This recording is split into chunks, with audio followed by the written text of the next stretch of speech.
In a world of too many podcasts, questionable warlords, and aggressively shirtless villagers, welcome to Two Drag Queens, a Lesbian, and a Baby. Our journey will change history, confuse heterosexuals, and awaken something in all of us.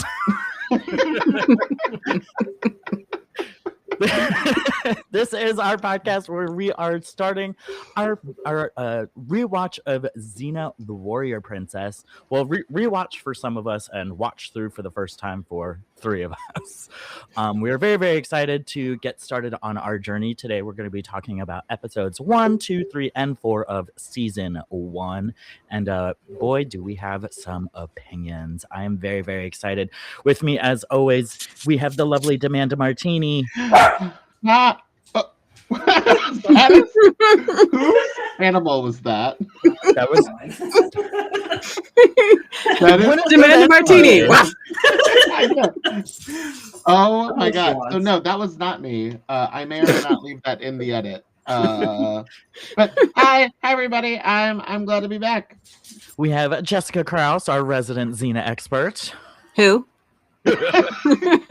And of course, our baby Felix. I'm just happy to be here. And today I'm doing the intro. My name's Logan Stone, in case you didn't know that already. I didn't. So before we actually get started, we're going to catch up a little bit with each other because we haven't seen each other's faces in a month. So what's everybody been up to? So Felix, start because you're. Oh yeah. Okay. Yes. Yes. So I will get started. So I'm currently in Denver for a month. And it's a one-room space. So I got the dogs with me. Yesterday, it was Austin's birthday, so we went on a little adventure to the Denver Zoo and got scooters and drove around all of Denver, finding comic book shops and snacks. That's fun. Did you guys drive out there? We drove to Denver, yeah. We made a road trip of it because he would have left me at the house by myself with the dogs for a month. And I was like, no, I work remote, so I'm just going to come with you and we can take care of the dogs together for a month somewhere else. That's fun. That's cool. Right. So it's crazy because so the rest of us, we're in Maryland and it's like freezing cold and snowing here, but he's in Denver and it's 60 degrees and sunny. I'm like, what is this? It actually makes no sense. Warring. All these like snow clothes and ski stuff, and I had to go buy like a pair of canvas pants at H&M down the street. Like I couldn't wear these fleece-lined sweats everywhere. The one time one of my brothers came to visit me when I was living in Utah, it was the one winter that it didn't snow, and all he wanted to do was go snowboarding. It was crazy. So at time of recording, we are about a week and a half away from the Christmas holiday, and a super fun story. My mother and I went out shopping for all of the games that we play at Christmas Eve. We do some white elephant games. We do some other like unwrap random stuff games. So anyway, so we were shopping for the things, and as we were leaving in the impulse section, Mother bought us some sodas, and she bought me a Sprite, and because it was late, I didn't want to drink any more caffeine.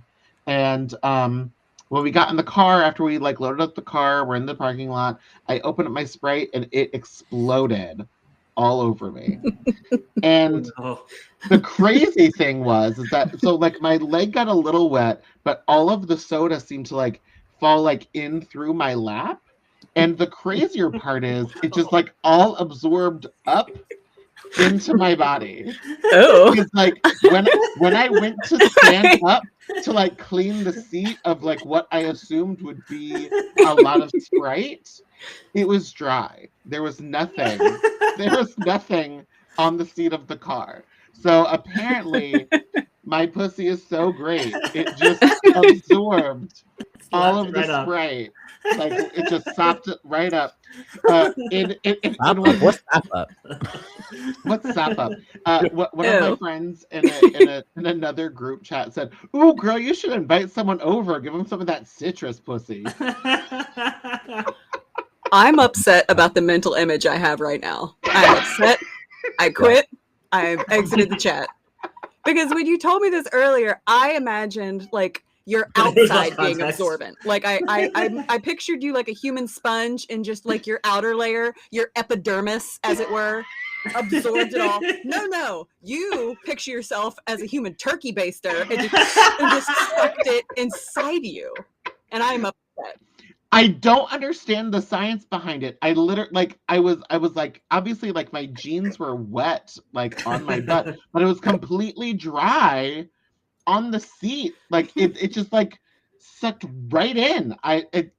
My mother was also quite impressed and laughed a lot. She was like, how? Because like it was like half defying physics. because it was like a third of the Sprite that had like exploded out of it. So Xena. anyway, so that was my holiday shopping experience. I guess I'll move on to me. I haven't had a lot of time for fun and shenanigans. I've been working and doing my master's degree, so I'm like, ugh. But I did go to my holiday work party, and that was fun and like good times and all the things. And they had like a photo booth set up.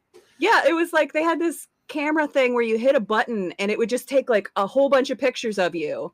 And as a company, we could not figure this out. Like a lot of those pictures are completely candid. Like those aren't posed. Those are us trying to stand nicely. A lot of them. I know it looks like we're trying to look as insane as possible. Nope, just trying our best. This is not surprising. But the best part of the night was when I went outside to go home. It is 10 o'clock on a Friday night. So early in the weekend, in my personal opinion. There was a gentleman out front, and I'm not kidding. There was at least like 12 cop cars out front for one man who was very drunk and just, I think, disproportionately drunk for 10 o'clock on a Friday night. Like, I don't know when he started, but it was very funny. Like, I'm sure this gentleman and all involved were having a very bad evening. But first of all, like, so many different cops were just like holding a piece of him. Like, what? Like, I did not want to get too close because, you know, logic and sanity. Mm-hmm. But I'm pretty sure I saw one of them just like holding his pinky. Like, there was just so many cops holding like, space, holding on. Oh, I didn't know they were doing that. Anyway, somebody hold my finger and wiggle weird. But all the cops somehow had mustaches. I don't understand why exactly that happened right now, even among the straights. Yeah, they all looked like porn stash from Orange is the New Black. So they're all standing there holding a piece of him, and this man is just either having the worst night of his life or the best night of his life because he is screaming, "Y'all a bunch of mustachioed bitches!" Which I was very impressed at his level of drunkenness. He said mustachioed. Clearly, that's correct. That is the correct term for it. I'm gonna steal that as a read for drag queens. Do it. So I stood there for a few minutes just watching this unfold with like 10 different cops all holding a piece of this man, and he is still just, "You mustachioed bitches," and they all just looked annoyed. So that's my like fun for the last month. Oh, I love that. I realized that I didn't have my headphones in for that first like 5 minutes, and I was like, why is everybody else wearing headphones? I'm like, oh right.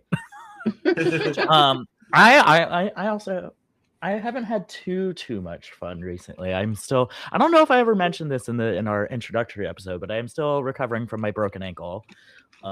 So she's been pretty homebound these last couple weeks for sure. But I had some friends come over the other day, and like I made dinner for them, and we watched a movie, and it was really cute. So I've been doing more stuff like that, which has been nice. Otherwise, I mean, I've just did been you watching just have like a really big gig? Like 2 weeks ago? Oh yeah, I mean, I guess I did work with Roxy Andrews. Yeah, I did host that show. Totally forgot about that. She's here to make it clear. I am here. No, I will say that was so much fun though. So when I'm performing, I have my little scooter, like those new scooters, and I made like a light up sleigh that went over it, and I did sleigh ride in it. Listen, you've got to make it work. Oh yeah. And I was backstage. I'm like putting it on, and I'm like standing in front of Roxy's dressing room, and she's like, "Logan, that is the stupidest thing I've ever seen. I love it." So my drag is now Roxy Andrews approved. So Yes, we love. All the haters can hate. That's pretty impressive because she's worked with Katya, and if that's the stupidest thing she's ever seen, wow. Right. When I met Roxy last year, my drag daughter Sapphire, for her birthday, we went to the World of Wonder whatever tour, it was the All Stars tour, I guess it was after the last All Star season, and she wanted to do the meet and greet, so we got all dragged up and went to the meet and greet. And as soon as I saw Roxy, some of the queens were like, shake your hands, some were huggers. Roxy, before I could even get up to her, she went, I feel like I know you. You're one of the local DC girls. Have we worked together before? And I was like, actually we haven't, but I'm honored. Okay. And available. I'm sure she thought that I was Tabitha Christie. She's also super sweet though. Yeah, she was really good. She was by far the most of those queens who were there. Again, everyone was very lovely. Please do not think that I'm talking trash about anyone else. But out of the girls who were there, she was the most wanting to talk to people at the meet and greet. Because also I get it, having to get in drag an hour or so before the actual show to meet people. I mean, the thing is, they were very here's your 5 minutes to talk to these girls. Here's this photo. Here's 5 minutes to talk to this set of girls. Here is your photo. Moving on. It was enough time where you felt like you got to say hello and chat with everyone, but also keep it moving, everybody. We have a whole line of folks to get through. Yeah, whenever we do our meet and greets at Awesome Con, I understand exactly how they're feeling. Yeah, I mean, again, we're all people at conventions who have tabled before, and it's hi, how, and again, being either asked the same questions or people are just looking so what do you do? Literally, me, every time I go to a function right now, it's so what happened to your ankle? Are you walking yet? What happened to your ankle? What happened to your ankle? What? I'm like, okay, God.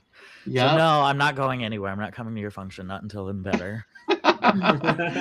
All right, so it is time to sound the horn. And not that horn. I actually would like to get a clip of Xena's thing. I don't want Jessica to record it. I'm gonna get a sound clip of it. You want her to do it live every single time and blow out all the microphones. Exactly. Yes, well, you go to the other room and speak from the other room, and your mic will pick it up. Yeah, it would. We are getting right in. We're gonna start getting into it, and we're gonna be talking about Xena season 1, episodes 1 through 4. So each of us watched all 4 episodes, but each one of us we're gonna do a quick plot summary, because so far, I will say, for Miss Xena, the plots are not deep. The plots are not thick. It is light fare, which again, I am not mad at. I this genre of those late 90s, early 2000s syndicated adventure shows. Mm-hmm. That's good stuff. But we each have a pretty short synopsis of each of the episodes, and then we're gonna get into what we thought about the show. So I'm gonna start us off with episode 1. Hey, Mandy, real quick. Yeah. Oh, wait, I did skip over that. Oh my God. Well, I was just going to say, should we, should we remind everybody's level of watching? I've seen all of the episodes 500 times. You are a Vergione and have seen none of them. So I wouldn't say none. So also I was not looking at our, outline, and I skipped over a very major part of what it is that we also wanted to talk about today. So to go along with Jessica, I will say I have seen some episodes. I wouldn't say what order they were in. That's right. But I have seen a couple, I would say a handful of Xena episodes, and of course just absorbing through pop culture, I know what the show is. But that's sort of my level. I've seen about like a season's worth of episodes, but I've seen a lot of the major episodes, so I'm aware of some of the major things that happen, which I will obviously not talk about.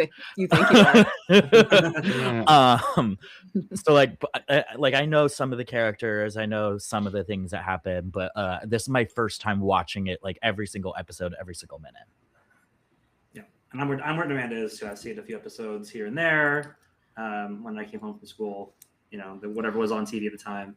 I don't have like any. I know the plot, like the general plot of what Xena is, but that's pretty much it.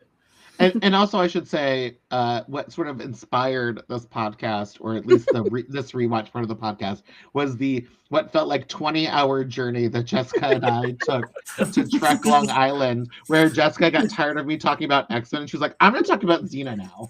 And I was like, you know what? Valid, heard. And so she did like spoil some plot lines, but again, it's all fun. I'm not a huge worrier about spoilers, like, Right, it's been 30 years. Like... Yeah.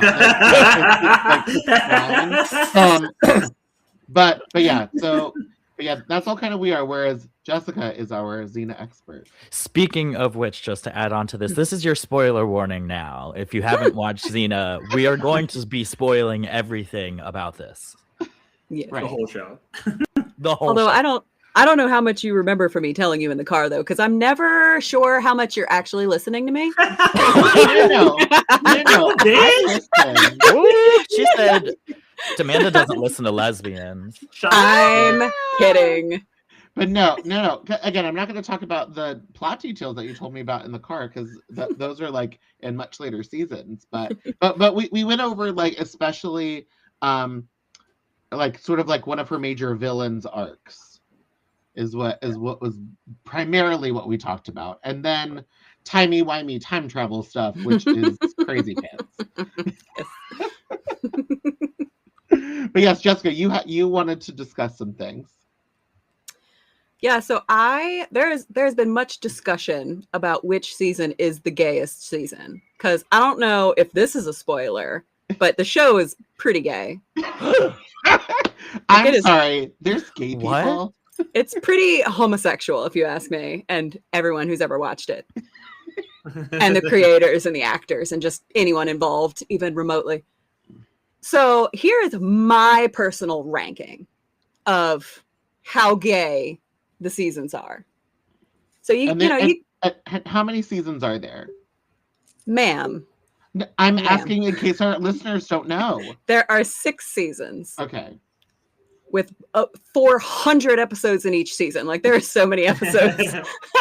Like, this was back in the 90s and very, very, very early 2000s, where shows still had more than like 10 episodes in a season. Right, like 24 episodes a season and 45 minutes each is amazing. Yep. This is what I want TV to be now, and it's not. Yes. Correct. Bring it back.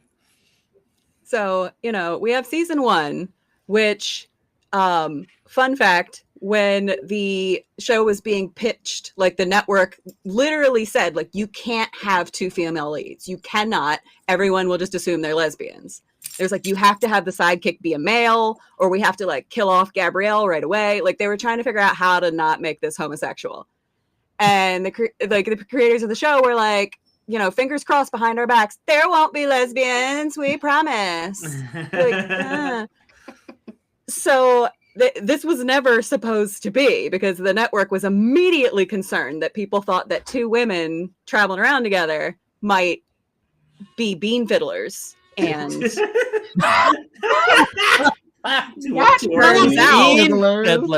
Oh my god. Turns out they were correct. So, season 1 started off kind of tame. It was kind of like, maybe gay, maybe not. Depends on how you look at it. Depends on, what you want out of life. And then season 2 gets a little gayer, actually quite a bit gayer. There's a big jump in gayness. And in season 2, really? you're like, huh, okay, that's pretty gay. How is this on TV right now? Back in the 90s. I don't understand. And then season 3 is like, oh, we somehow got gayer.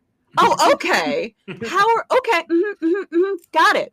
And then season 4 is like a pride parade. Like season 4 is like just waving around, like all the gay men are like, woo, yeah, party, blah, blah, blah, and all the things, and all the lesbians are at home drinking tea. Like, what is as gay as possible? And then in season 5, the network started paying attention and was like, oh, no, we're not. No. So in season 5 is like oddly hetero and like, bleh. So I really don't like season 5. It is my least favorite season because it's just like dumbly straight for no reason, and I'm just like, bleh. And they lost a lot of viewers, and so they were like, oh, oops. So for season 6, they came back with a vengeance. Like they found like every lesbian writer they could. They even brought in Melissa Good, the lesbian fanfiction writer, to write for the show too. Like they were like, let's just, what is the lesbian equivalent of balls to the wall? They went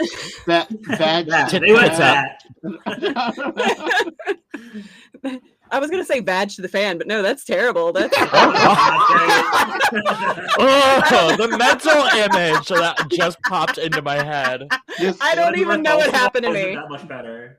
I left my body. No, season 6 is insane. Season 6, you're just like, oh, okay, yep, it's the gayest thing you've ever seen. Like gay. So that is my ranking. So what you're saying is that it's so from gay to least gay, you're saying 6, 4, 3, 2, 1, 5. Yeah.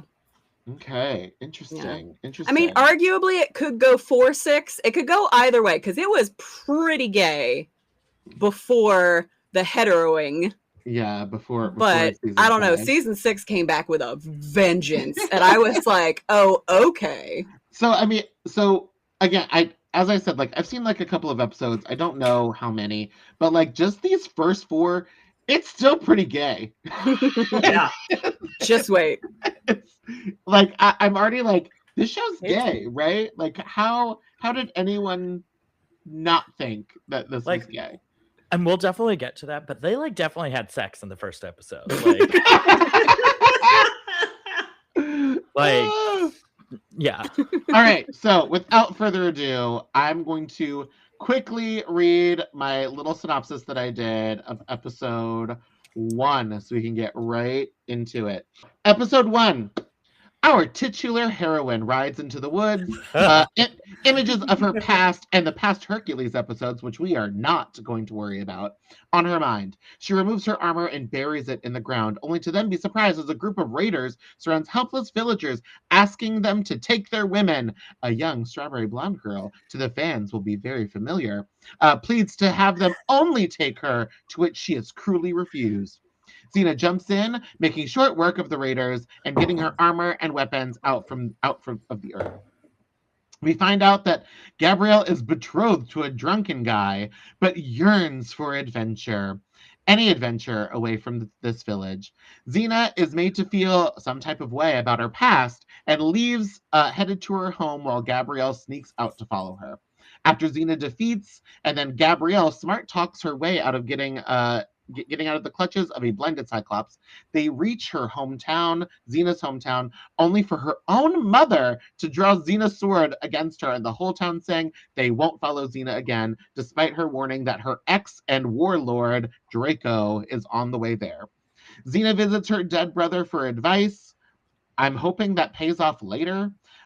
Which Gabrielle interrupts Xena, saying she isn't alone. Draco arrives only for Xena to challenge him to a one-on-one battle on top of a scaffolding.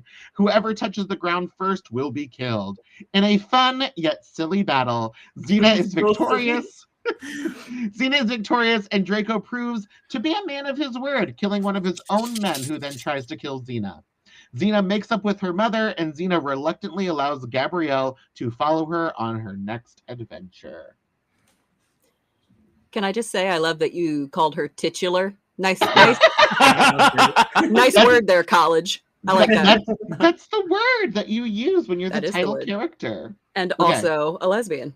And have two. Lesbian. Thank you, yes. So I was in charge of writing a synopsis of episode 2. So in episode 2, Xena leaves Gabrielle in a tavern as she goes to go scout ahead, as she sometimes does, because Gabrielle doesn't know how to fight or do much of anything. But then Xena's wounded. She's trying to defend some farmers from these warlords, and the guy fires like 3 arrows at her, and she catches 2 because she has 2 hands, and then the third one just gets her in the ribs. And I'm like, really, Xena? It's Xena reactions are great. So she goes down, and then this hot guy, was he hot? Tell me. He was hot. Okay. Yeah. I thought he was supposed to. I have that written down. Yeah, I have hot dad. He's hot dad. I wrote hot guy in quotes because I wasn't sure. I was pretty sure. Yeah, okay. Thank you for confirming. Because sometimes I'm like, I think that guy's supposed to be the hot guy, but I'm not sure. So, of course, a hot guy. I have hot dad with cute kids. Okay, so I was correct. Yay me. My gaydar's broken, but I can see a man and be like, I think people might find him attractive. I don't know though. I got to confirm. And that's what we're here for. That is what we're here for. So hot man takes her to go make her better, and a very intense arrow removal scene occurs, which we'll get into. Which we will get into. Let's see what happens next. Oh, and then while she's doing all of that and is with Hot Man for like way too long, I'm like, what are you doing? Gabrielle's just back in the tavern, unattended. Xena has completely forgotten about her. Xena's like, whatever. I won't forget about you. Xena's like, I'm sure that you are fine, girl that can't defend herself at all. Gabrielle's back there falling in love with some warlord dude who turns out to be the son of the warlord who's causing all of the issues, attacking the farmers and the villagers and things. So Gabrielle's in love with him. And then, right. And then, yeah, I have so many spoilers that I'm like biting my tongue so hard. Let's see. Oh, and then of course, like Xena has to break hot guy and kids' hearts because of course they were living together for like a day and a half, and everybody was just like, "You're our new mom now." Like, it's just what is happening? So then Xena's like, "I'm sorry, I'm too butch for this. I can't," and then just leaves. And then there's a very Xena-esque chariot race / battle, which is just the epitome of Xena physics. We will see this again and again. I'm excited to talk about it. Yeah, so that's pretty much, you know, Xena wins the chariot battle, of course, and then yay, everything's good again, and they just walk off at the end of the episode with Xena, Gabrielle, and Argo, the horse. Love. Okay, so in episode 3, Gabrielle asks Xena to teach her how to fight because she clearly needs it, but Xena insists that violence should be used as a last resort. Lesson that she puts to the test when Gabrielle is kidnapped by cultists of Morpheus and forced into deadly trials. Xena enters the dream world to save her, confronting the ghosts of those she has killed and her own former warlord self. And then by embracing her past without repeating it, Xena escapes the dream realm in time to rescue Gabrielle, who has managed to survive up until that point by following Xena's lessons. It's a shorter summary than what everyone had. I love it. Like, that doesn't sound like you. There is other things that happen, but that's honestly it. I wrote them down in my original summary, but I didn't want. I mean, to be fair, he wrote an entire page. They can see it. And then That's we were the like, outline. no, way too long. But you also said that sounded like the tagline from IMDb. but also, he still hit all of the major beats. There isn't much else to talk about. Well, there's a lot of other things that I guess make more sense in the discussion too. Like there are things that I'm like, this happened. I'm like, why did this happen? How did this happen? But especially like as the plot goes, as I said, there's not a lot that happens. Yeah. All right, well, so I'll just do episode 4, and then we're gonna get into it, Gal. We're gonna get into this. So, okay, for episode 4, Xena and Gabrielle, alongside Pandora, yes, that Pandora, protect a baby that's prophesized to overthrow / conquer a king. In the process of protecting that baby, they lose Pandora's box, because of course, and attempt to negotiate with King and his evil right-hand man, who is really more the king than the king is, which is kind of crazy. And the king is actually kind of chill, but sad because he lost his wife and son during childbirth. So through a series of antics, including some dancing and bungee jumping, they manage to regain the box and interpret the prophecy in a new way where the king adopts the child to be his heir. Yeah, again, You hit all the major beats. There's definitely a lot of other stuff that happened. Yeah, But- I was like, some other things happened, but really, once you saw the bungee jumping, nothing else really happened. right, and yeah, so like as I said earlier, there's not a whole lot that really happens, but these are also like the literal first days of Xena and Gabrielle meeting each other. But so the very first thing that I wrote down, I'm talking literally a minute, maybe not even a minute, maybe 30 seconds in, when Xena's coming and riding the horse, I literally just wrote, "Is this not Jessica?" Is it not Jessica? And then I 2 did seconds. catch how nice that costume is that she has. Yeah, and then 2 seconds after that, I wrote, "What the fuck is this headband?" Yes. Oh my god, I was thinking the same thing. I was like, I wonder if Jessica has that headband. Like, what's the headband? And is the headband only in that pilot episode? Her hair Or- changes every single episode, subtly. Okay. Like her hairstyle, like she'll have a different style braid. Like it changes subtly every single episode. And yes, I do have that headband. That's wild. But So, the yeah, go ahead. You go ahead. I did my first few notes. So my first thing that I wrote down, I guess if we all have something fun, my favorite thing is because we're watching it on, and this is not sponsored, we're watching on Amazon Prime because that's where you can watch it, and I love that it's like the original aspect ratio. Oh god, Mhm. yeah. Like it just immediately transported me back to 1995, like when I was 2. And I was just like, this is amazing. I love this grainy, and they love their like wide like horse shots Uh-huh. in those green Well- hills. I'm like, yes, God, give that like- to me. Because I mean, if they go all the way out to New Zealand to film, like you might as Mhm. well like take advantage of them actually filming outside. Yeah. Felix, what was your like? So my first note is kind of unrelated because Austin was with me watching the show, and when Xena appears on screen, he's like, "Is that the first female Cylon from Battlestar Galactica?" I'm like, Austin.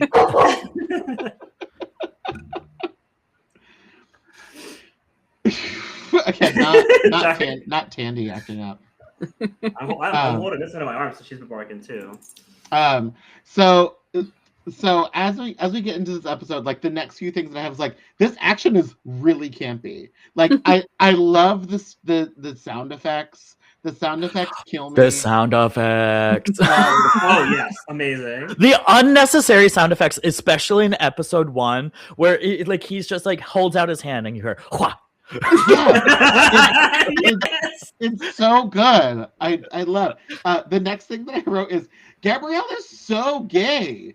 That Yes! like being engaged to that like dull drunk husband guy. Like she's so gay. She's like I you know that I don't fit in here. You know that I'm different. You know I need to get out of this small town. I'm like every single queer person. I kept writing down her quotes throughout the episode. So she kept saying things like talking about Xena. She'd never let a man do her. Oh my god, I literally have that one written down. I was gonna do a whole section. I wrote down every quote. I wrote down every quote that was like, that was so gay. I have to write that down. I was just gonna read all of them. I'm not the little girl my parents want me to be. Right. She'd never let a man get close enough to do her, at least not that kind of do her. I was like, episode 1.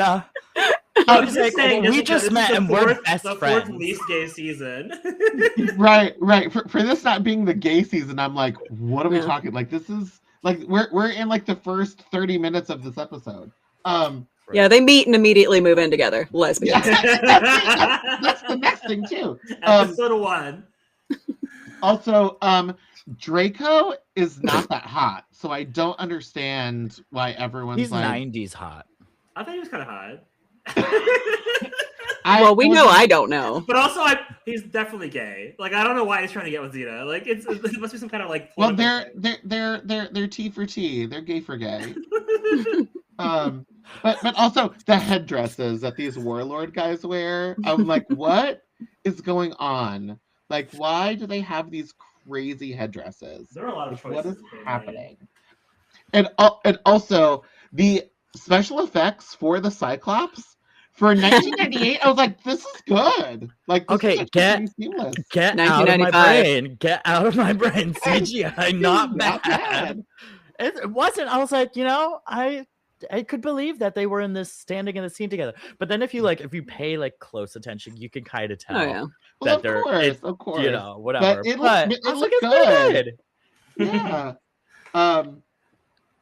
The next thing that I wrote, because then I like got into the show, but the next thing that I wrote was like, mom.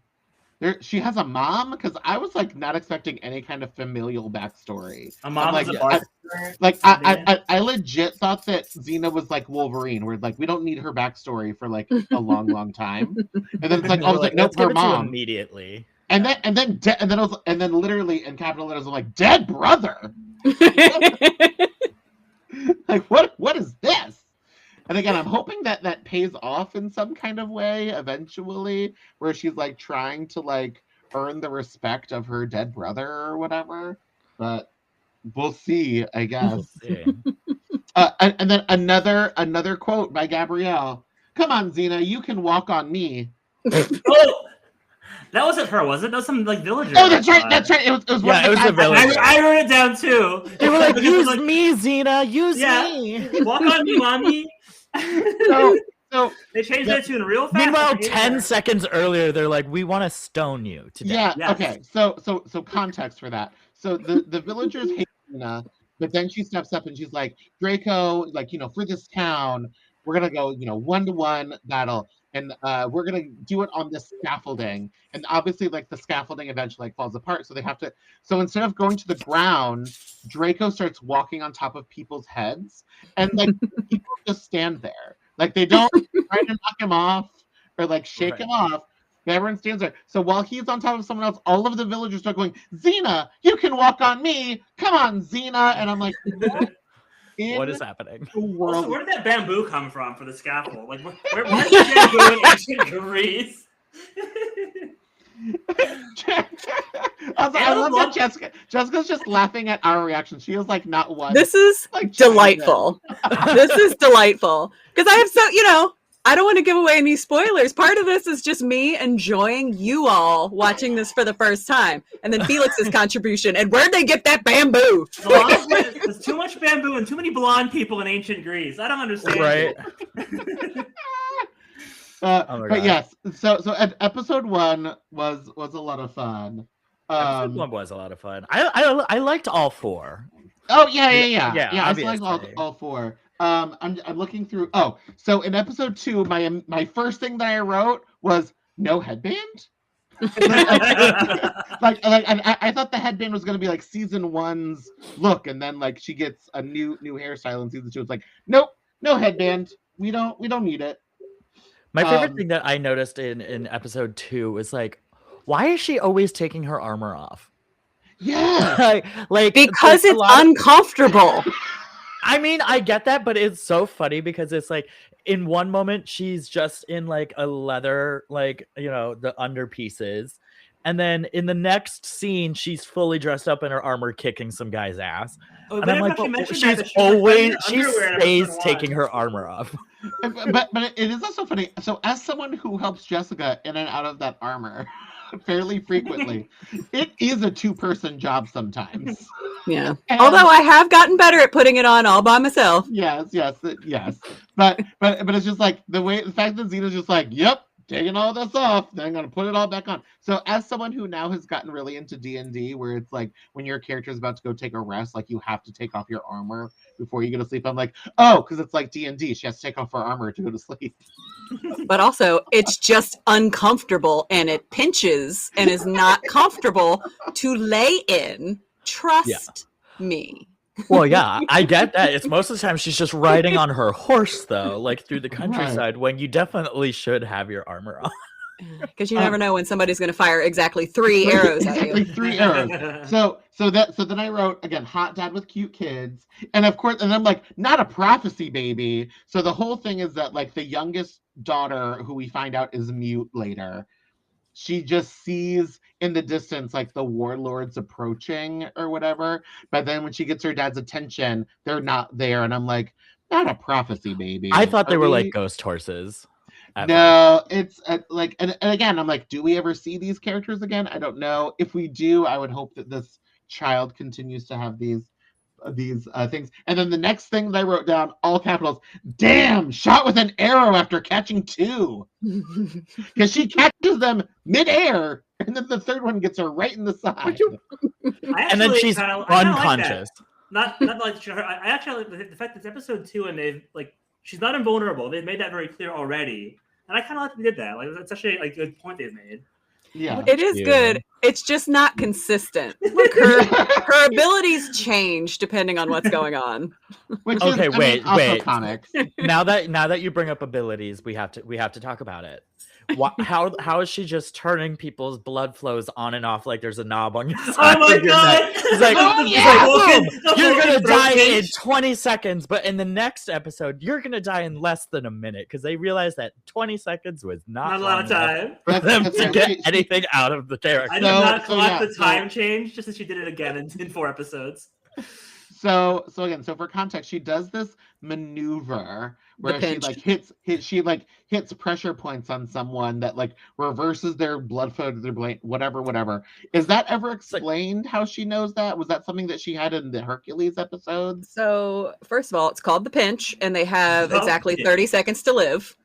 Is how that goes. It's if you time it, it's never 30 seconds. And it is explained later. It's not explained in the Hercules trilogy. It's explained later. Okay. All right. So we'll get an explanation. But okay. So then we get to the arrow scene. So number one, he ripped that dress real easy. Like when he had to like rip it to like get to get to the arrow, he ripped it real easy. Wrote that down. I said, not the leather, so expensive. Right, and then all he just went because right at that seam. Yeah, because also like where it hit her, the fact that it either hit her directly on the seam, or they put a seam in there for him to rip. And then the next thing I wrote down was like, Jesus, this is graphic. I was so graphic. I was like, I hate when they do things like that in any TV shows. Like I was watching NCIS and like they had to take a bullet out of some guy with a pocket knife, and I was like, I hate that too. Like I was like, oh god, this is so much. Yeah. So again, for context, listeners, so she gets shot with an arrow. So he can't directly just pull the arrow out. So first he has to shove it through her so the arrowhead comes out of her back, break the arrowhead off, then pull it out, and then shove a hot poker in the hole to cauterize it. And they show all of that. The guys who are in charge of the excessive sound effects were having a field day. They're having a great time. They were like, not only do we have to push it through, but they made a sound effect for the arrow going, like you heard the like pop through the skin. Like there was like a little pop. I was like, that is so unnecessary. We had drastically different reactions to that scene. You're like, oh, it's so graphic. I'm like, why is this so erotic? What is happening? Because first of all, he, as you pointed out, just rips her dress off. Just like, let me take care of it. You don't need to have clothes on for this. In fact, naked is better. Like, rips her dress off, and she's like, fine, whatever.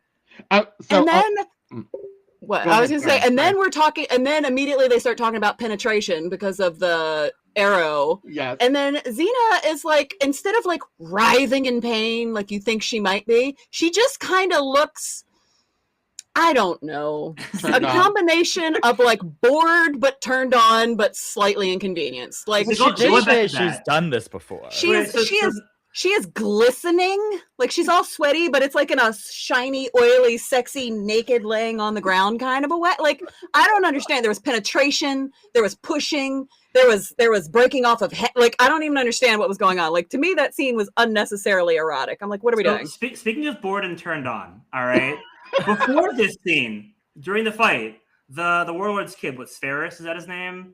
Sure. Him going back to him, like staring at this combat before the arrows get fired. He's like dreamy eyes with his eyeshadow, and he's like biting his lower lip, watching the combat. I'm like, what is going on here? It went on way too long before Xena got shot. So also I'm gonna pause right there and be like, so pretty much, so aside from Draco,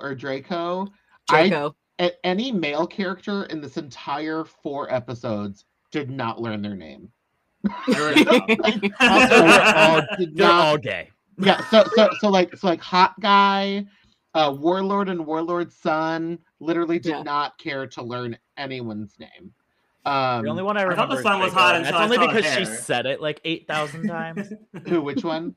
Draco and Yeah. One. Like I remember Draco, but because he also seems like someone being set up to like be a recurring villain kind of a thing. So I'm like, oh, okay, I'll like learn about him. But anyway, so I looked up really quick because I did see the fact that Xena was nominated for some Emmys and other awards. So I wanted to see whether or not they got like sound editing or sound design. No, it's mostly music, which again is great. The score is fun, I will say.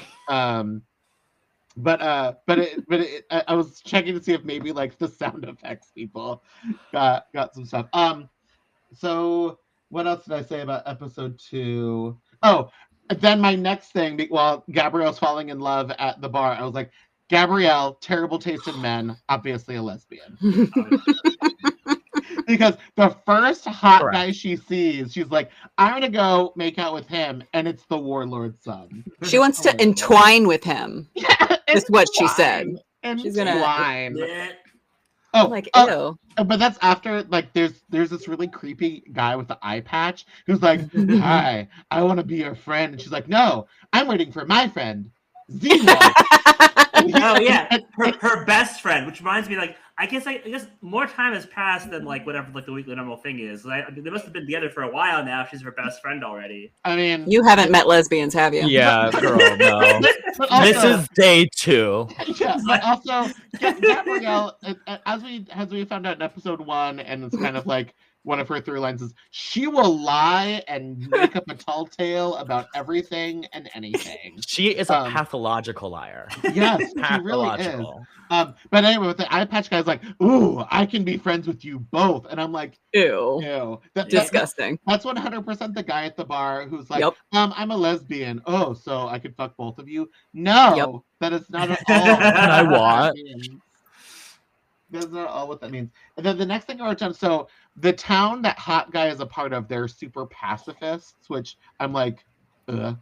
But they're super pacifists, so they're all mad that Xena's there. But hot guy is like, Xena, you should come with us to meet with the warlord.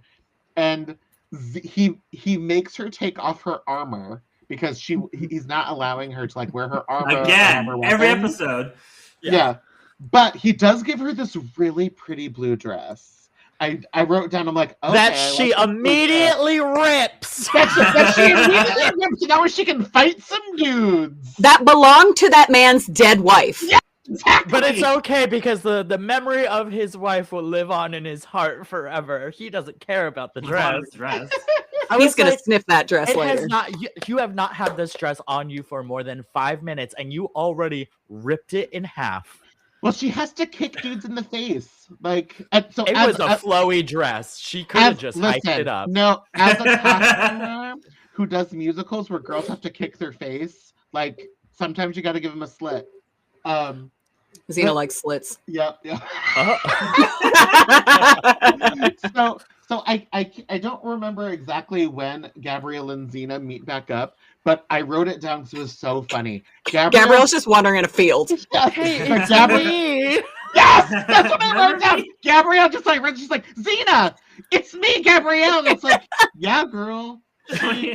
Yeah, like she's been exactly 24 hours. Yeah, she's like, where have you been? And she's like, oh, I ran into some trouble. And she's like, oh, trouble? But it was so funny. She's like, Xena, it's me. She's like, and it's like, yes, girl. I didn't forget about you, but I'm kind of busy with this other thing happening. But in fairness, she did just dump her off at a tavern like it was a daycare and was like, wait here, don't move. I will come back in an indeterminate amount of time. I'm sure you'll be fine. My favorite thing about that scene as well is that she yells, she's like, Xena, it's me. And then what seems like an hour passes before they get together, and she's like, she walks between these two clearly planted plants, like And she's like, "Oh, I'm here." It's like she wouldn't have heard you if you were that far away, nor seen you. What?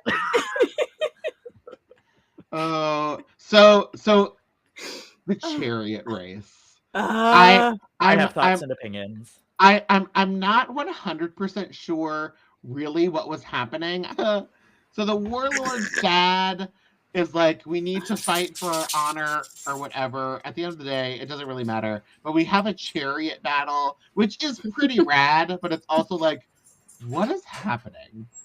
Xena. Right, because, okay, so I wrote this down, but I'm like, she sends Gabrielle down the path that they're going and then catches onto the last chariot to then get in front of the other chariot to save Gabrielle from the horse that she sent her on. I'm like, what? Listen. The reason for this chase makes no sense. Is the whole show just Xena getting Gabrielle in trouble, then saving her from the trouble she got her into?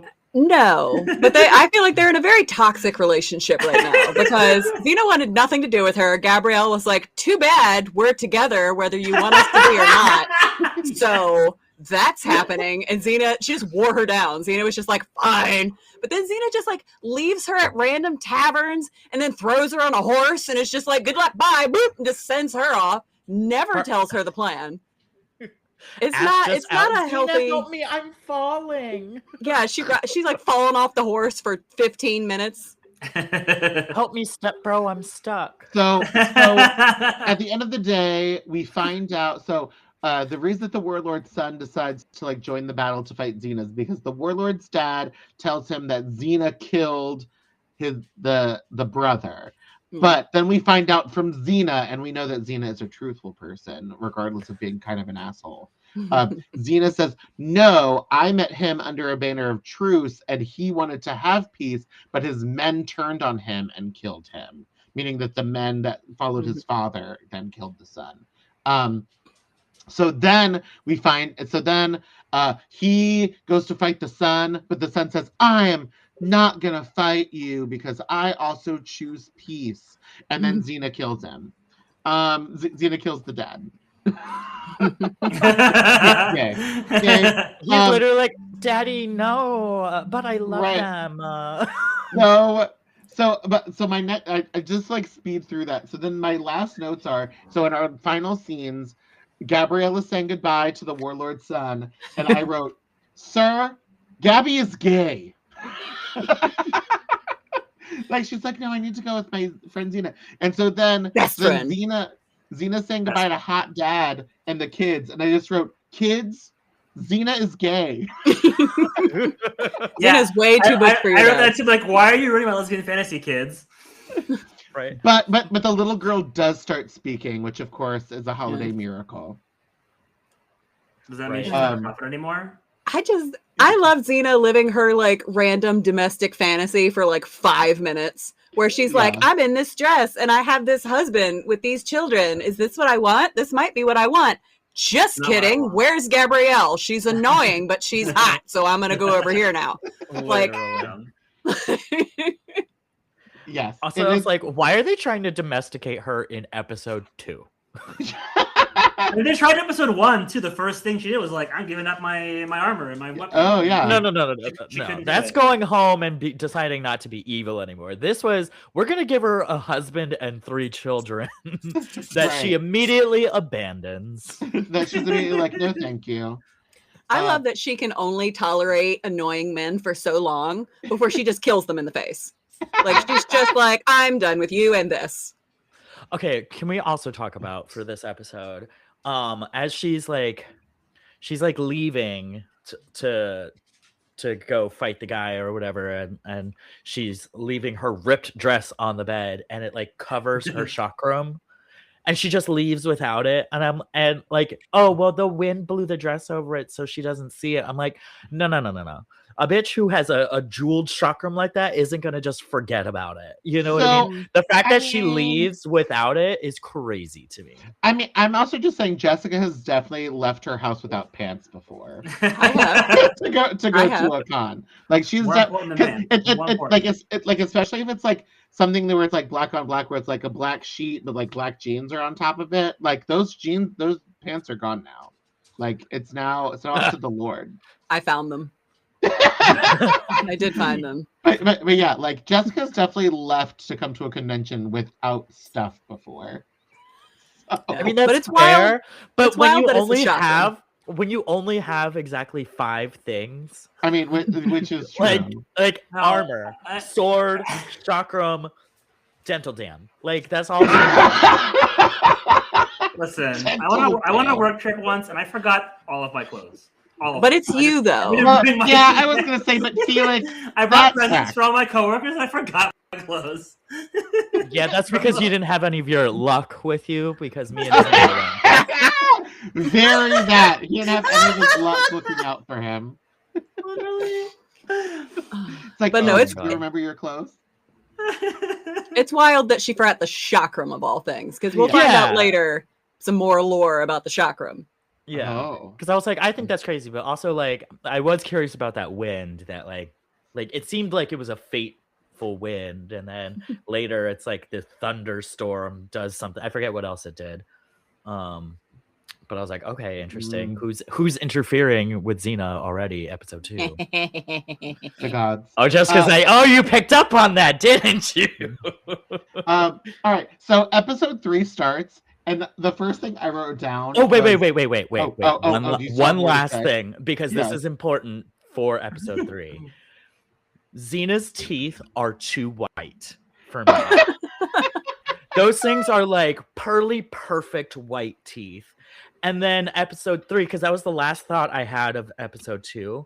Then we get into episode 3, and she runs into those street bandits, and every single one of them has The fucked messed up up yellow teeth? teeth. And I was like, yes, this is more correct. Thank you. But that's also how we know that they're bad guys. Right. Right. Is that a thing? That's how we know that they're bad guys. But at the beginning of episode 3, the first thing I wrote down was like, well, can we at least not teach Gabrielle how to punch? Like, can we not like teach her to at least like Right. swing? My Literally. first note was, how did she learn the war cry so fast? Oh yeah, that's She- right. she- Gabrielle, when she finally Gabrielle grabs- does it. She jumps in, grabs the sword, and because Xena's like, if you pick up a weapon, you become a target. And she picks the sword and becomes a target immediately. Before she does it, she jumps in and does the war cry perfectly. And I'm like, how did you learn No, that she so didn't. No, she Yes, she doesn't. did. Yes, she She did. did. She did the war I think cry. they were the camera was just looking at Gabrielle no. as Xena's No, doing I He it. was in the jumping back. into No. the sky, Because- making the war because- cry. Because Xena is fighting other people, and Gabrielle does the war cry, which is what makes them turn around to look at her. And that's when the guys say, "She has a sword. Let's get her. She's Target just her there." immediately. Gabrielle I need to- does the war cry. I need to go No. back and watch this part again now, because Yeah, 'cause I Gabrielle didn't see notoriously can't do it. That could be Well, a- Because she did I it- think she I've did it in seen in the episode 2. future there's an episode where she tries and she can't. Well, Yeah. she did it in this episode, so it's not like I a mean, full cry, continuity, who cares? But Yeah. she does a little like thing. Yeah. I'm sorry, could you do that Is one more time? Yeah, can you do that again? Right, I will right into the 100% microphone, not. please. I will 100% not Just do do that again. the turkey sound. Do it again. Do it again. No. I love listening to people try and do that war cry, by the way, because it Yeah. varies greatly. Some people Right. sound like a chihuahua, like you stepped on a chihuahua. Like some people go, "Ay, ay, ay, ay, ay, ay, ay." I'm like, what was that? I have another note that actually pervades both of episodes is how do these weapons keep breaking? Like Xena's spear breaks, this one sword shatters, Dude. everything keeps breaking all the time. Listen, when they're old and tired, I don't know. And dull like they are and made out of plastic. So the next thing I was like, oh, creepy guys in capes. Can't wait to see what nonsense they do. The creepy guys in capes. Yep. And then the next thing I wrote is, why are the men so creepy in this town? Oh, so creepy. My favorite line though, it's right at the beginning as they're talking about her learning how to fight, is she says, "As if those breasts weren't dangerous enough." Oh, with the breast dagger. No, well, yeah, that's what I was getting to, because then they start making boob jokes because she buys the titty dagger that fits in her titties, which, as we know, will come in handy later in the episode. Yeah. I just love that Gabrielle puts it in, it just falls straight down. And then Xena puts it on and she was like, here, let me prop it on mine. She's Also, like, can we talk about how it doesn't have have a sheath? So they're just like stabbing their own titties. Yeah, it's not comfortable. I tried a prop. Are your titties? I tried the prop breast dagger, but it was like metal. It's not comfortable. No, I couldn't wear it. Not unlike the rest of the Xena costume. Well, the rest of the Xena costume doesn't normally cut me. That's fair. That's fair. So then the next thing I wrote was these ram heads, the followers of the cult coming in with the giant ram heads. I was like, I'm kind of into them, but also, what is going on? They look like video game bad guys. Yes. Which I mean, I like the idea, honestly. They looked insane. The next thing that I started thinking about, so not to plot wise, but thinking about when we learn what's happening, I'm like, why does Morpheus care? Morpheus, the dream god, literally doesn't care about what mortals do. So this whole, and we know that we can find out later that the cult really has kind of twisted what it is that the cult should be doing. So it's not really Morpheus, but it's also in Greek mythology, Morpheus would literally not give four shits. He's not at all. He's just involved. a sleepy boy. Yeah. The gods in this show get very bored very easily. Yeah, so again, I wrote, why does the god of dreams want to battle to the death to honor him? That seems not correct. He's I feel like to honor him, you just go to sleep. You don't need to battle to the death, because if you're dead, you no longer dream. That seems I didn't get why did she need to spill the blood to it just didn't make sense. It must not be Morpheus. I think it's just once the whole thing's over, it's fine again. So again, we find out that it's not really Morpheus. It's these cultists who I think just want to kill people. They're making it up. Yeah. But it is Morpheus keeping Xena from coming into the through the dream passage. But why?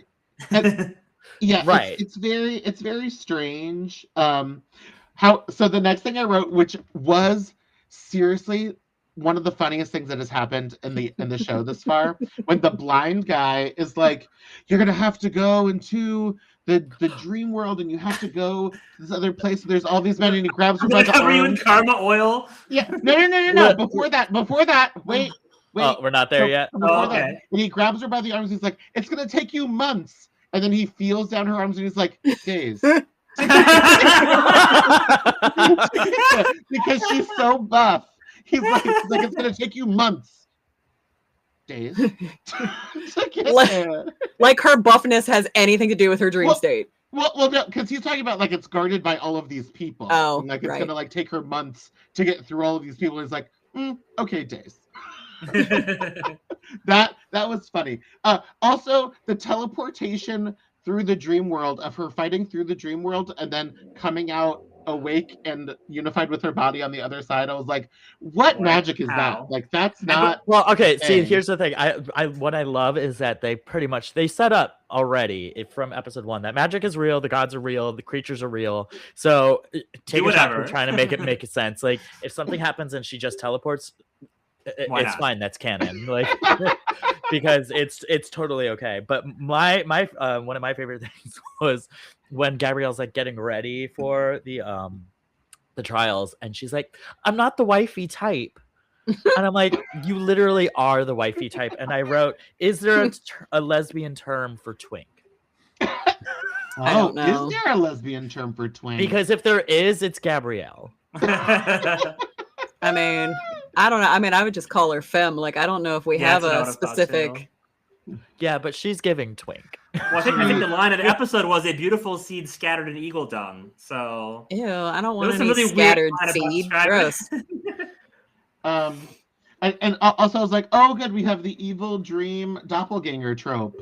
Love that. Like as soon as she entered the dream world, I'm like, and she's gonna have to fight herself. Okay, got it. Like we're gonna get there eventually. But I will say, the dream world stuff was fun at least. Yeah. Of course, while all that's happening, how did this, like when the soldiers come to find her body in the real world, how did this blind man move her onto and off a cart while she's asleep, while covering her in caramel oil the entire time, sprinkling her with oil? Like how did all that? But don't worry, he's a gentleman. It was all off screen. Yeah. He made sure to say that, and he's like, "But I'm a gentleman." It's like, we heard you, faggot. Like, Right. But also, Xena does not give a shit. I'm not gonna rape you. Like. But also, like, I feel like Xena weirdly would not care. Like, she would just, like, wake up and punch him in the face. Like, Xena is completely unbothered by anything. Like, she's just, like, randomly naked at random times around, like, quite a bit of people and does not react. She's just like, whatever. So we also have yet another episode of Xena laying down moist. I don't understand why we have to, at random parts in the episode, just be like, all right, Xena's going to lay down and be wet is what we're going to do. Because for a lot of it happens scenes, a lot off screen. She's just, but she's just laying there as he just is rubbing oil on her. And now she's all wet and glistening. And I'm like, okay, yep, here we go again. Right, here we go again. I literally wrote, while you're half dressed and asleep, I must rub your body with oil. And by the way, I'm a gentleman. Right. So didn't say it that way. So she defeats the dream demons. She kicks through. So I wrote, not gonna lie, when the music kicked in, when Xena kicked through the wall to Gabrielle, I got excited. Like the music was like a perfect cue, and it was just like boom, excitement, fight music. And again, it's like, ooh, she's gonna start kicking people. It's gonna be great, and it was fun. It was good times. But so also sort of like to get to like kind of Gabrielle's arc, we the lessons that Xena was trying to teach.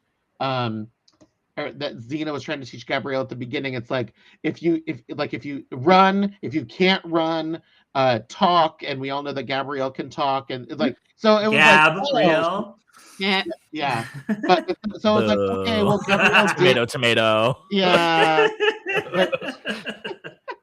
but it was good, and also the other one was get them to fight each other so that way they kill each other and not you. And Gabrielle did that too. It's like, okay, Gabrielle, we listened. The second trial though, it was all luck though with the steam shooting the dagger at our enemy. Like that. Oh yeah, I mean that was also hilarious.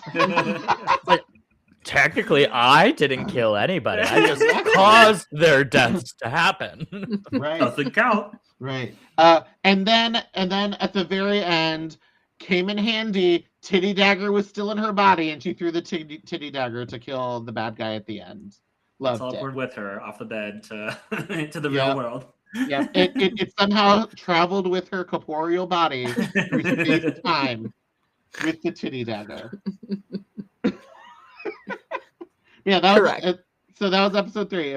Anything else? I mean, it was that one was kind of fun, but it was like it was fun. I feel like the first 2 really had a lot, and then the second 2, not quite as much.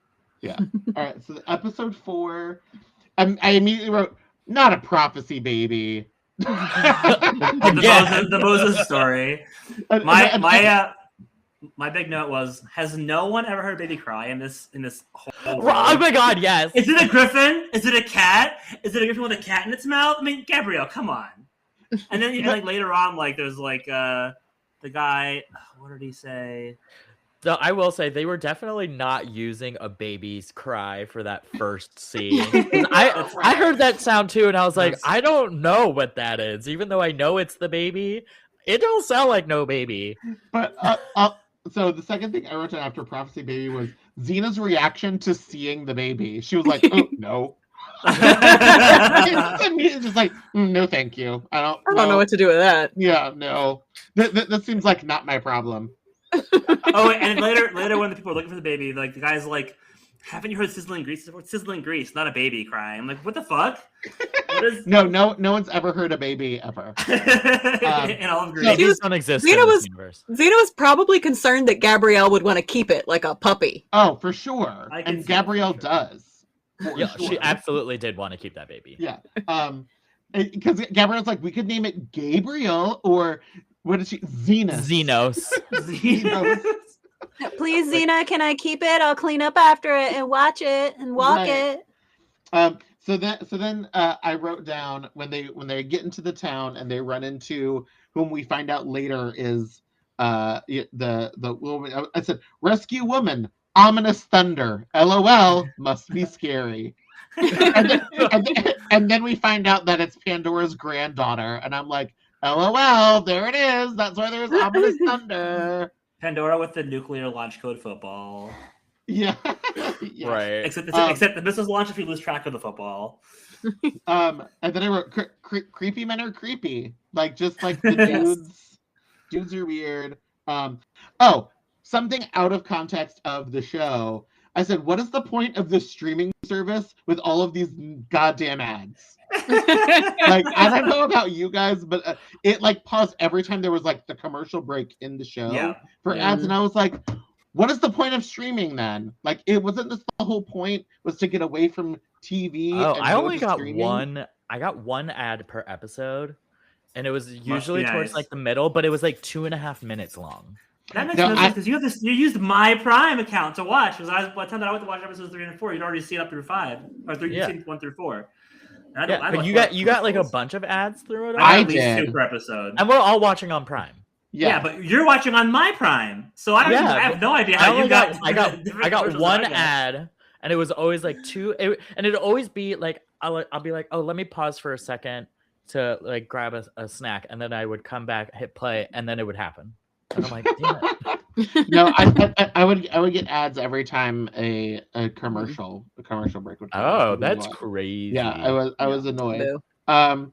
So then they need to sneak into the castle. One of the servant girls who put the baby in the river, they meet up with her, and she's like, no, there's going to be a festival tonight, and we have to dance for the evil man. And Xena's like, what time's your call time? I'll be there. So And then it's like, ew, he has to choose one of them, and like, Yeah, it's gross. sad, and that makes me feel icky and sad. But and gross. also, so Jessica, is this the cosplay that you have, the veiled dancer? Like, did you say you had that, or is it a different one? Not that one. Xena has several times that she has to wear like a sexy harem outfit and bebop around. This is the first one. I don't have the first harem bebop outfit. Okay, because I think you should. Right. Can we talk about Xena's dancing though? Because she was literally like, "Fuck me." Yeah. So she's a She was great like, actress. She was like, "I'm a drag queen." Yeah, she literally she was twirling her hair. She was doing all the arm gestures. She was grabbing up on the men's.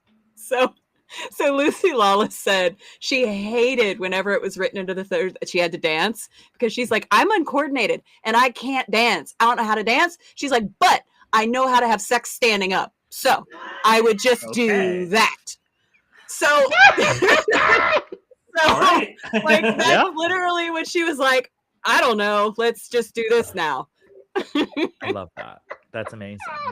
I live. Good for her. She's a hilarious person. Good for her. And then so the next thing I put the seduction scene. The lines when she's like pretending to like go have sex with that man. It was so hilarious. It was like, this woman is so gay. This woman is so gay. 100% does not want to be here. And of course, the best line was her exit line. Yeah. You spoke of pleasure. I spoke of pain. Yep. Yeah, that was pretty rad. So I don't know why I wrote this. Was there a dog that happened? Yes, I wrote it down too. Yeah. So the dog's barking, and she just like waves it off. She doesn't like growl at it or yell at it. She like waves her hand, and whines and goes away. That's right. What is going on here? So what I wrote is, mind your business, dog. Yeah, literally. That's what it was. Worst guard dog ever. Like, She didn't even look at it. She didn't even That's right. look at it. The dog is barking at her, and she just looks at it, like waves it away, and it's like, oh. Yep. She's like, Again, mind your business. Her powers waver depending on the situation. Right. I also wrote down vicious while knocking out the king with a karate chop as he's pining over his dead kid. He's like praying at the altar, and she's like karate chop and knocks him out. I'm like, what? She fully does the Austin Powers judo chop. Like, Yes. fully. Judo chop. The amount that people casually talk about wanting to kill a baby in this episode. Yes. Yeah. Just like dead baby, let's kill the baby. And while you bring up like him crying over his son at the bassinet or whatever, can we also talk about why is that bassinet so covered in cobwebs? If he is sitting there, It's a shrine to his dead baby. No, if it's a shrine, you keep that shit clean. No, he hasn't touched it since the day the baby died. Yeah. I got No. it. That's what it's implying. Yeah. I get that, but if you're gonna sit there and cry at it every day, at least knock off the cobwebs. Yeah, all right, clean your room. Okay, fair. Clean your room. Okay, fair. It seems crazy. Clean Also, the something that I haven't brought up yet. Can we talk about this man's perm that he has? Like the king has got a very. Where did he get nice... sodium thioglycolate? Like, right, like because it's like nice and sleek. It's the same Like, place I you can got the tell bamboo. it is well moisturized. It's got the good mousse in it. Like he's got some good hair. I wrote down, but like it's a baby. It's just a baby. What do you mean by that? So they're after this baby, like he's going to destroy the world. But it's just a baby, and like they're like, it's a prophecy baby. We can't find the prophecy baby. I'm like, well then change its blanket, and then it's a different baby. Like it's not like it has identifying features. I mean, that is how the episode ended. Like, they're like, oh. they're like, we'll just redefine the prophecy. It's fine. Well, Change the I blanket. know that.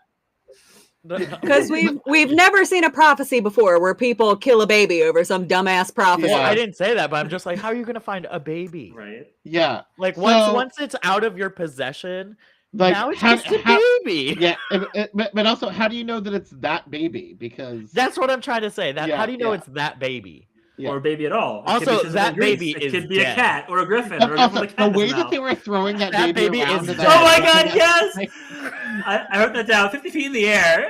like, there were at least 2 times I counted that Xena's holding the baby, looks at Gabrielle, and goes, Gabrielle, and Gabrielle's like, no. Yeah, Gabrielle's just yelling at her. Xena, stop throwing the baby. That fight scene was so campy and chaotic. But then she's in the middle of fighting, and Gabrielle throws the baby to her anyway. Poorly. And then Bad she's on throw. right, she's on the ground, and she goes. Like that side eye that Xena gives Gabrielle for throwing it badly. Yeah. Let's be clear. That side eye was not for throwing the baby. That Yeah. side eye was The for bad throwing throw. the baby badly. Have I taught you nothing, apprentice? It's like she's yelling at Xena, stop throwing the baby, and then Gabrielle just throws it like at the ground, and Xena has to baseball slide to get the baby. She's like, Gabrielle. Before all that, I also had a note about the Aladdin-style chase scene while she's climbing on carts. And once again, stepping on people's necks. The necks of people in Greece must be so strong because everyone's fine. You can step on their necks all the time and there are no problems at all.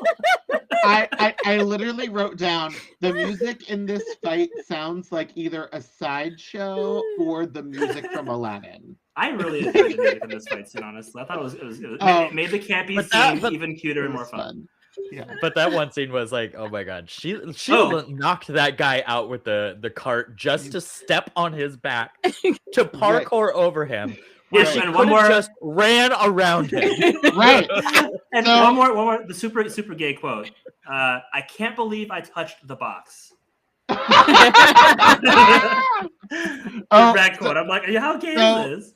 So we have to back up because we missed the B plot of this. Is with Pandora. She has a box that has a handprint on it, and like the handprint is the lock, and she has to wind it every 12 hours or some such whatever number. Hours.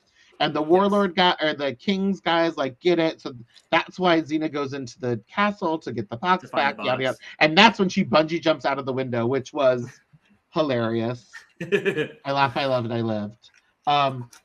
But then that bungee jump. So and every time we see the fact that Pandora is the one holding the baby, I'm like, why doesn't Pandora just marry the king and they raise this baby together? Like, why? And then I'm like, oh, I think I just solved what's going to happen. Good job, Velma. I'm like, oh, okay. So but let's talk about the box because they say, okay, it's cursed, right? And it is cursed. It's magical for sure. We see it turning. It's close to midnight. No, that's just a mechanism. That's not magic. That's a countdown timer. We all have one on our kitchen counter, baby. So not a 24-hour one. It's magic. Okay, magic. But the only person who can reset this lock is somebody of that bloodline. But it opens if it falls on the ground. Yes. No. Okay. It's locked. It's locked. It shouldn't just pop open like that. That was definitely a plot. It's magical to the point that nobody can open or close it except her. So unless it's all that, and it's empty. So here's the. I need you both to use your critical thinking hats. No. So Felix, it's not magic, and Logan, it is that cheap because you're missing the point of it. You're missing the point that it is that cheap. It is a psychological thing that she thinks she has to keep this closed. The gods have told these women that they're punishing them for opening up all of the dangers of the world and letting hope out because, again, like they're torturing this woman. And because of the trauma that she's experienced from this box, she doesn't look into the fact that this is just a cheap fucking box that can be opened at any time. Like if you drop it, it will just burst open. So yes, that's because if you notice, like obviously it opens at the end, but Gabrielle opens it in like the middle of the episode accidentally, like because she puts it down and the box falls out first. And it opens up for a second. Does it really? Yeah. But yeah, so I was like, that box just opened because it's the very first scene before we even know that it's Pandora. The box opens and then it closes again. So they've been done already let it out. Yeah. So, but again, it's the point of like the psychological torture that this woman has gone through of like thinking that it's her job to keep this thing closed, and it's like, girl, it's really not that big because as Xena says, we all have the hope of humanity inside of us. Okay, this is not that kind of podcast. But also, so how we know that Xena is a lesbian? She tells Pandora and the king to name the baby Gabriel. Yeah. Listen, happy wife, happy life.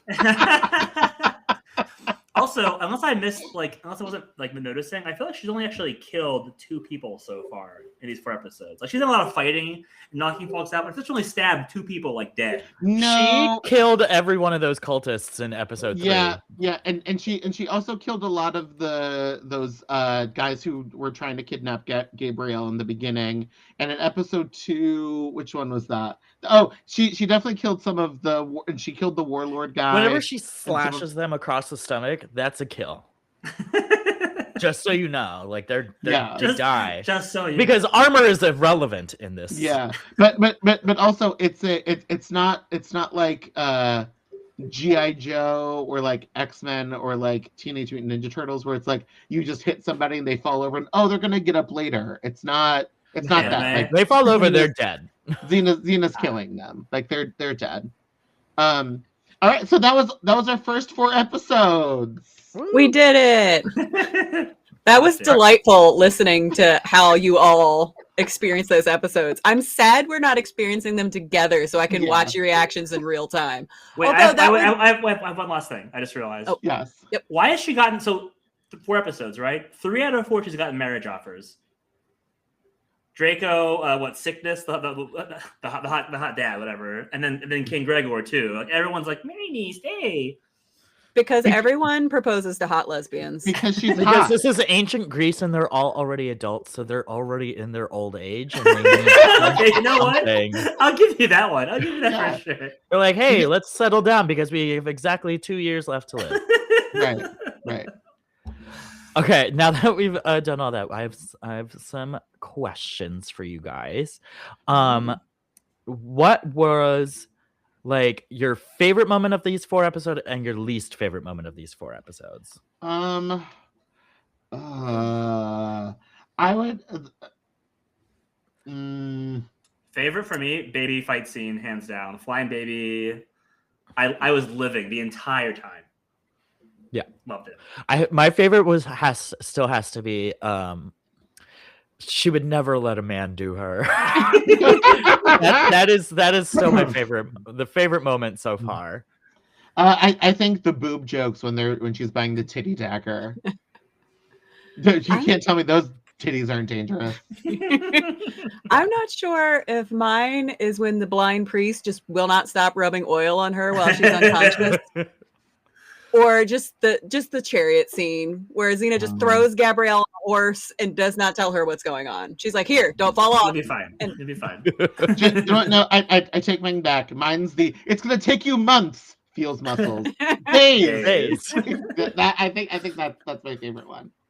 My least favorite had to have been, I think it's episode 2 when with the dad, and that little kid is standing under the barn that's actively being torn down, staring at this thing for 5 minutes as it's like, I'm so scared, I'm gonna die getting crushed by this thing. Get up and walk away. Kids are dumb.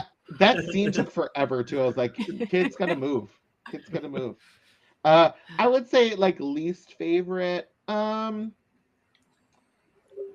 don't know. Like everything was fun. Like dudes are gross or whatever happened a lot. Yeah. I don't know if I have like a least favorite. That's fine. You don't have to. Yeah, it's Felix. like I wrote it as my least favorite's also favorite and least favorite if there is one. Yeah, episode 2 at the end of it, with the kids are like asking her to stay. I'm like, no. What? The end. The show's over now, and then she moves in with this guy. The end of the show. Done. Cool. Great. Yeah, I think that would be my least favorite. It's just the dumb guy that's supposed to be hot with the kids. I'm like, why? Like, I felt bad for the kids, and like she ripped the dead wife's dress. Like, that whole thing was just weird. I was like, we didn't need any of this. That daughter's never speaking again. She spoke to be like, stay. Yeah, and then Xena's like, and then she says stay, and Xena's like, bye. No, that poor girl is mute forever, traumatized for the rest of her life. Okay, and then second question for you guys. All 4 episodes, you don't have to do them individually unless you feel like it. How would you rate these 4 episodes on a scale of 1 to 5 chakrams? Not a scale of chakrams. So I'm gonna give it a 3. I think it was a solid start, but I haven't been like, ooh, this was amazing. Like, you know what I mean? So I'm like, no, I would even say like a 4. Like, because like this is like a good solid start to the show. It is in that genre that I love of, like, as I said before, the late 90s, early 2000s syndicated like dramas. Most of the ones that I watched were like the sci-fi ones. Yeah. But one of my other favorites is VIP, starring Pamela Anderson. God, I loved that show.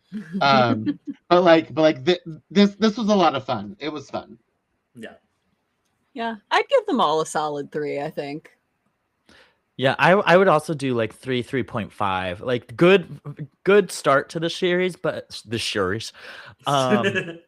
but because we have so much more to go. I don't want to start at a 5 and then have nowhere to go. You know what I mean? Yeah. You'll need places to go.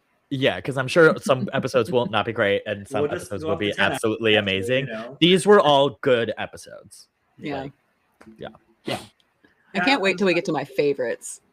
Okay, and then at this point is when we would do Scrolls from the Village, but that we're recording episode 1 right now, so we don't have any listeners yet, so we don't have any feedback from you guys, but know that this will be coming in future episodes where we want to hear from you all, the listeners. What do you guys want to hear from us? Just general thoughts and theories. Let us know. Send in your thoughts to our email, which is 2dqlbpod@gmail.com, and send us your questions, your theories, your thoughts, and we'll discuss them. But remember, no spoilers, because a lot of us haven't seen the show, so we don't know we don't necessarily know what's going to happen, because a friend of mine is also doing watching Buffy for the first time. And when he went to go ask one of his friends to do the show, being like, hey, I'm watching Buffy for the first time. Would you want to be on the show with me? And he said, as long as it's not the blank episode, because it's my least favorite, and it's like major spoilers. So don't send us spoilers, because again, a lot of us haven't watched. Yes. No all right. spoilers, please. Yeah. But Jessica, are there any other fun tidbits or history about some of these episodes, or just season 1 in general, that you'd Tidbits. like to share with us? Yes. Tidbits about the titular character. Yes, Bits and about the tits. titular character. Bits. Yes, tits of bits. I'm gonna stop eventually. I don't think there's any. I did. 2 of my very good friends actually got engaged at XenaCon, and the skit we did to do the engagement was the plot to Dreamworker. Morphers. So what happened was my friend Till wanted to propose to his at the time girlfriend Holly, and he knows very little about Xena, but he calls like the Xena convention and was like, "Hey, I really want to propose to my wife like on stage. How can we make this happen?" And they called people, and a bunch of things happened, and me and Steven Sears, who's one of the writers and producers on the show, and a couple of other people, Steven put together this whole skit and everything. They all were at the Xena convention in California. Till was there, but Holly had no idea. He had like flown there in secret and was like staying in a hotel room, like in a different like tower of the hotel. And he's backstage and he's got the dumb mask on, like the guards do, so you can't see his face. So during the skit, I am obviously on stage playing Xena, and was she Gabrielle? Yeah, so Holly played Gabrielle. So they were like, "Oh, we need a random audience participant," and he quote unquote randomly, Steven picked Holly to come up and be Gabrielle. So I didn't know this person. And we're just, we're standing there and reading lines of Xena and Gabrielle. And then this random person comes out from backstage who's supposed to be reading the part of like the evil temple guard character, whatever. And he's acting like he can't see the script because the dumb big thing on his head. So after a while, Steven's just like, just take the thing off so you can see the script. And he takes it off and it's Till standing there.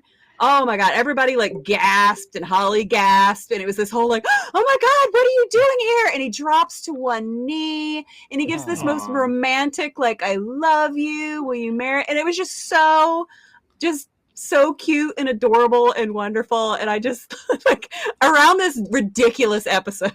I love that though. That's so sweet. It's very cute. They're both very sweet people. And I didn't know either of them. Turns out they live in the Baltimore area and we're like best friends now. That was how we met. I helped them get engaged on stage at XenaCon. I like that. That's fun. Perfect. All right. Is there anything else you guys want to mention about these 4 episodes that we watched? No. Again, just theories. I don't have any theories as of yet because we're in season 1 of a show like this.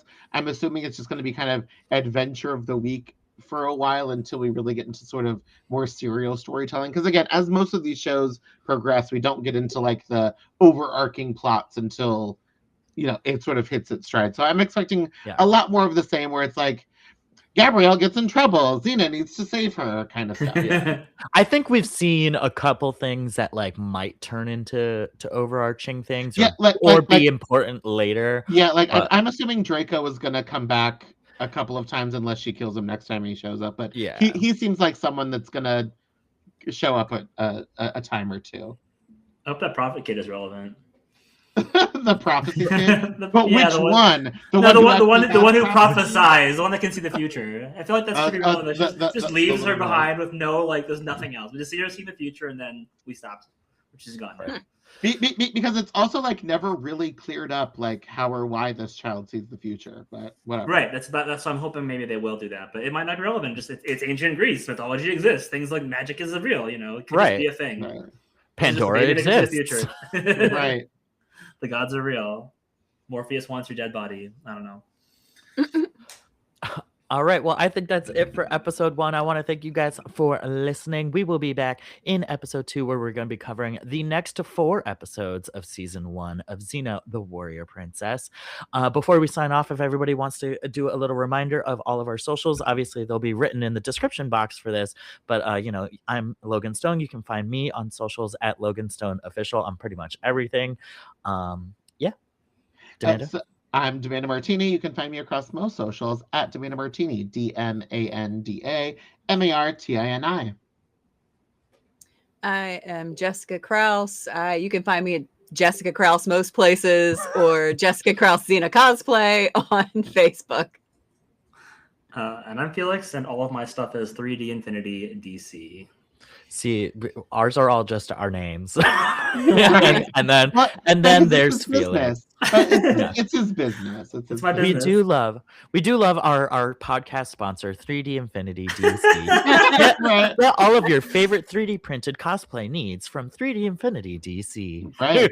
So as of time of recording, we are getting into full swing of Farpoint convention prep. Farpoint Con is at the end of January, so hopefully when this comes out, it's still before then. If not, it was a great time. We hope we saw you there. But we're getting excited for that. We the 4 of us together have a really fun sort of season of cons coming up, and we hope to see you out and about. So be sure to check our socials to find out where we're going to be. Yes, we all just found out that our podcast will be featured at Trek Long Island this year. I believe that's coming up in a few months. This episode will definitely be out for them before then, so make sure you check them out. It's a very fun con up in Long Island. It's going to be a good time. So, all right. Thank you guys so much for tuning in, and we will see you next time for 2 drag queens, a lesbian, and a baby. Bye. Bye.